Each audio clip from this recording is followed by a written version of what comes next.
Thanks for coming. A couple comments. Tough, hard-fought Big Ten win. A lot of respect for our opponent. Our players do too, certainly after that game. Champions on defense were Mike Hill, Jalen Holmes, Draymond, Taekwon, and then in the back end, Marshawn and Malik Hooker. Honorable mention, and then player of the game was Gary Conley. On offense, we had JT graded a champion. Mike Weber played really, really hard. Graded a champion as well. Three receivers, best blocking performance we've had downfield. Curtis Samuel, KJ Hill, and Paris Campbell. Offensive line, 3 of the 5. It's great to see Isaiah bounce back. Had a very good game. Jamarco Jones and Pat Elflein. And co-players of the game on offense were Noah Brown and Billy Price. Noah played exceptionally hard. Special teams player of the week was Eric Glover Williams. Primetime game against Nebraska. Very good team. Really impressed with our conference, with the quality of play, players and teams we're playing, and these guys are really good. So I'll answer your questions for you. Front row, middle, Dave. Coach, I want to ask you about Malcolm Pridgeon. He was a guy that I think you guys were counting on entering the season. Is there any chance he's going to be able to come back this year? Is his season over? He's moving around. I think we'll get him for bowl practice or something, but he won't play this year. And I know you said after the game, Paris Campbell sprained his ankle. Is there any Not update bad. there? It's high, but he's questionable this week, but it's much better than we thought. Front row, right, Austin. Irvin, I know that the last 2 weeks probably have not been the best performances that you had or what you had in mind, but have you ever had teams when you're dealing with some of the young players where they just go in this straight line and every week, every performance is better than the last one? Has that ever happened? Oh, every performance is better than the other one. I just mean I'm sure you're frustrated, but also maybe you anticipate that there's going to be some rough patches. Sure, of course there is. I think 14, I'm just thinking back with the young teams, 14, and I hate to keep putting everybody in that category, but 14 was a team that, we had a double overtime win and we didn't play exceptionally well that game, and that's just college football right now too. So I guess I'm not normally like this, but I see a lot of positives from our teams because I know what we're playing and I know these young guys and they are getting better because I see it from maybe a different viewpoint than a lot of the people. So I do see some very good positives. I like the fact that you get in a street fight and you win it. And that's a good sign of, the future is very bright here. We have, really 2 seniors that are playing, Pat and Taekwon. Well, Taekwon's not. He's got another year.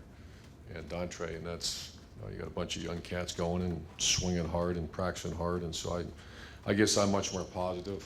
Do I wish that we were, had the 56 points and all those kind of things? Sure, but we're work in progress. Maybe. And I got to make this clear too. And a lot of it's the quality opponent. I know they maybe didn't start the season very well, but they held Indiana and Michigan State to very low rushing totals and very good, much improved defense. Maybe it sounds too harsh to call them growing pains, but when a young player encounters them, how do you coach them out of it? What is the key to getting past that plateau? That's the essence of our job. Great question. Every player is different. Every team's different. Now we got the wear and tear because the bye week was so early, so you have to be very cautious of that. You're entering week 9 and 10 of a season with a little depth, some depth issues. So that's the essence. Take a couple hours to have that conversation about who we are as a team and who the individuals are that we have to coach through growing pains. I guess I don't think growing pains is part of the way it is. Every school in the country is dealing with it. I will say this too, that it's very fragile. You just go home at night, sink into that chair, and you watch TV, and you're like, "Ooh, that team lost. That team," like it just happens. It's very fragile. Just got to keep swinging, one game at a time, one quarter at a time of play. Front row, right, Bill. Yeah, kind of building on that question, I asked you on Saturday whether this team is ready for the pursuit of championships in November. How good do you feel about that right now? I'd be disappointed if that was even brought up anywhere around here. That's just we know what we are. We got two tackles with some their ankles are going to be fine, but they had 2 sprained ankles during the course of the game. So we're just teams don't think that way. I really, let's get we just flipped the film on of a team that's, I think they're still ranked in the top 10. I'm not even sure. They are a top 10 team. They play like it. They look like it. And that's the only concern. You, in regards to Austin's question, you seem pretty optimistic. You like behind the scenes what you see. What specifically do you like? I'm just a big fan of work ethic, high character people that go to work, understand where we are, understand we're not as explosive as maybe we would like to be. We're not as tight on coverage as we were earlier in the year, and let's fix it, as opposed to, whatever. And enjoy the damn win. Had victory meal last night, and go about our business. Would you have been like this 5 years ago? Been like what? This attitude? I have no idea. All I have right, no ready idea. to play? 5 years ago, when was that? I don't know. I guess it's kind of more the psychological stuff. When your season's on the brink, so to speak, if a loss can end a lot of things for you, how do you keep a team in the moment? How do you keep them, I guess you keep them away from These are great questions, and it depends on the team, depends on the individual. I got a leader at quarterback, so those are all great questions. The conversation around this facility and all focus is on the next game, and that might sound coach speak, it is, and that's the way it is, and that's what I like about these guys. Pat Elflein's not coming there and talking about, hey, tell me about the college football playoffs and the rankings coming out, and that conversation I'm sure is everywhere else, but in here, especially with the guys playing, the focus is on playing a very good team. Second row left, Ari. Ruben, you just mentioned that Noah Brown played a really good game for you guys. What do you like about the way he's playing so far this year? And He's just a tough guy, man. Did you guys see the Q draw, the last 35-yard run? He got two people on the ground, got the corner down, and then hit the safety. 3 plays before that, he had man underneath coverage, and they were basically double teaming him, and he came free on a corner route and made the play to move the chains. So, just a tough guy, tough, hard-nosed player, very consistent with his ball skills, and just a tough guy. I just love being around him, and I think he's playing well. this is your guys' first major recruiting weekend, night game. And I was wondering, every year in your guys' recruiting classes, there seems to be 1 or 2 players that emerges as a leader in that group, helping you guys, like at least publicly recruit on the internet and on social media. I was just wondering, to have a guy or one of the guys as a leader in that class be on his official visit the same weekend as some of your major targets, how important is that from a leadership recruiting aspect to have somebody that's already committed in your class who's outwardly? I think the obvious answer is just it's essential. I mean, nowadays with all the group chats and we actually would really have those conversations in the spring where we're putting classes together. Who's the bell cow? Who's the king? Who's the guy that's going to be the, run those? That's where Pantoni's so good at. Mark Pantoni does a good job. That we recognize that they a lot of times end up being the leaders on your team as well. They have that characteristic. So those are very important. Front row left, Mitch. Harris has emerged as one of the go-to important guys in this offense. How's it going to change things if he can't go? We'll just be down one less player, and someone's going. Ben Victor is getting so close. We just got to get him, push him through the hump. And that, James Clark and Terry McLaurin got to step up and play. Far left there, Ralph.